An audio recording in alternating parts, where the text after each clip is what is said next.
Hi అండి, welcome back to my channel. నేను మీ శైలజ.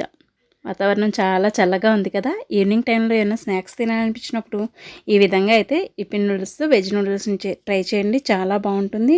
అలాగే మన ఛానల్లో చాలా రకాల స్నాక్స్ అయితే నేను చేసి చూపించానండి. అవి కూడా ఒకసారి అయితే ట్రై చేయండి. నేను డిస్క్రిప్షన్లో లింక్స్ని ఇస్తాను. అలాగే ఎగ్ నూడిల్స్ లింక్ని కూడా నేను డిస్క్రిప్షన్లో షేర్ చేస్తానండి. అది కూడా తప్పకుండా ట్రై చేయండి. హాయ్ అండి, వెల్కమ్ టు మై ఛానల్.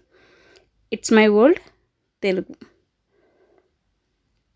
అయితే ఇప్పి నూడిల్స్తోనే ఎగ్ నూడిల్స్ని ఎలా చేయాలో కూడా నేను మన ఛానల్లో ఆల్రెడీ వీడియో పెట్టానండి. అదొకసారి మీరు చూసి అలా కూడా ట్రై చేయండి. అలాగే ఈరోజైతే నేను వెజ్ నూడిల్స్ చేసి చూపించిపోతాను. ఇప్పి నూడిల్స్తోనే 10 నిమిషాల్లో దీన్ని రెడీ చేసుకోవచ్చండి. మనం ఒక ఆనియన్, ఒక క్యారెట్, 4 పచ్చిమిరపకాయలు కట్ చేసుకొని సన్నగా ఇలాగా ఈ నూడిల్స్ని అయితే మనం రెడీ చేసుకోవచ్చు. అంటే మనం ఇంట్లో ఉన్న కూరగాయలతోనే మనం ఈ నూడిల్స్ని అయితే రెడీ చేసుకోవచ్చండి. చాలా టేస్టీగా, ఏదో ఉడికించి తీసుకున్నట్టు కాకుండా ఈ విధంగా ఒకసారి అయితే ట్రై చేయండి. ఇలాగా మసాలా ప్యాకెట్లన్నిటిని కూడా కట్ చేసుకుని గిన్నెలో వేసేసుకోండి. ఒక గిన్నెతో నీళ్ళని పెట్టుకున్నాం కదా, అవి బాగా మరలకాగుతున్నప్పుడు మనం నూడిల్స్ని వేసుకోవాలండి.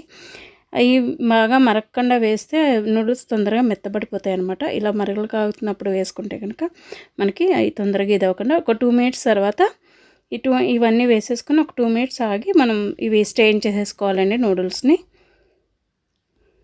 ఇలాగా అన్నీ ఇలా స్ట్రెయిన్ చేసేసుకుని మళ్ళీ చల్లనీళ్ళు పోసుకుంటే మనకి నూడిల్స్ అతుక్కోకుండా ఒకదాన్ని ఒకటి బాగా వస్తాయన్నమాట. వాటిని కూడా మళ్ళీ స్ట్రెయిన్ చేసేసుకోవాలి. అలాగే స్టవ్ వెలిగించుకుని బాండీ పెట్టుకుని ఒక 3 గరిటెల నూనెని వేసుకుని ఇందులోకి మనం సన్నగా కట్ చేసి పెట్టుకుని ఉల్లిపాయ ముక్కల్ని వేసుకోవాలి. అవి కొంచెం వేగాలన్నమాట అండి. తర్వాత అవి కొంచెం వేగాక పచ్చిమిరపకాయ ముక్కల్ని, క్యారెట్ ముక్కల్ని కూడా వేసేసుకుని ఒక 2-3 నిమిషాలు వేయించుకుంటే సరిపోతుందండి. మహా అయితే దీనికి మనకి ఒక 10 నిమిషాలు కూడా పట్టదండి. ఇది రెసిపీ రెడీ చేసుకోవడానికి మనకి. అందులోనే కొంచెం పసుపుని, రుచికి సరిపడగా ఉప్పుని వేసుకోండి. మనకి మసాలా ఇచ్చారు కదా, ఆ మసాలాలో కూడా ఉప్పు ఉంటుందండి, అందుకని చూసుకుని వేసుకోండి అనమాట. ఇలా కూరగాయల ముక్కలన్నిటిని కూడా బాగా వేయించుకోవాలండి.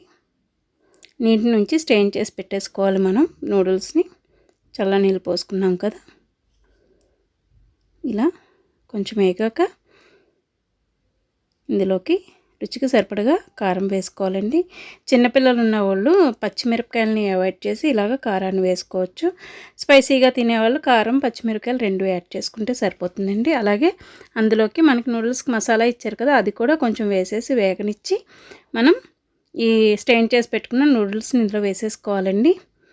వేసేసుకుని జాగ్రత్తగా ఇలాగా కలిపేసుకోవడమే, అంతా కలిసేలాగా ఇలా బాగా కలుపుకుని ఇంకా మిగిలిన నూడిల్స్ మసాలాను కూడా దీంట్లో వేసేసుకుని బాగా కలిపేసుకోవడమేనండి. టేస్టీ నూడిల్స్ అయితే రెడీ అయిపోయినాయి. ఇది మీరు ఈవినింగ్ స్నాక్స్గా అయినా చేసి పెట్టచ్చు. ఇలా మొత్తం అంతా కలిసేలాగా కలుపుకోవాలండి నూడిల్స్ని.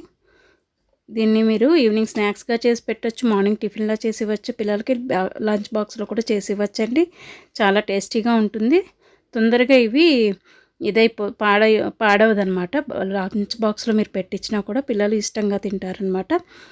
అలాగే ఎగ్ నూడిల్స్ కూడా రెసిపీ కూడా మన దాంట్లో ఉంది ఛానల్లో. నేను లింక్ని డిస్క్రిప్షన్లో షేర్ చేస్తానండి. స్నాక్ ఐటమ్స్ అన్నీ కూడా, వాటిని కూడా ఒకసారి చెక్ చేయండి. మీరు కూడా ఈ వెజ్ నూడిల్స్ అయితే తప్పకుండా ట్రై చేయండి. 10 నిమిషాల్లో రెడీ అయిపోతుంది. ఇదైతే చాలా టేస్టీగా కూడా ఉంటుంది. పిల్లలు, పెద్దలు అందరూ కూడా ఇష్టంగా తింటారండి దీన్ని. నేను మరిన్ని మంచి వీడియోస్ని అయితే ట్రై చేస్తానండి మీకు చూపించడానికి. అలాగే for more recipes please subscribe my channel. నా వీడియోస్ కనుక మీకు నచ్చినట్టయితే లైక్, షేర్ అండ్ కామెంట్. నేను మీ శైలజ. Thanks for watching.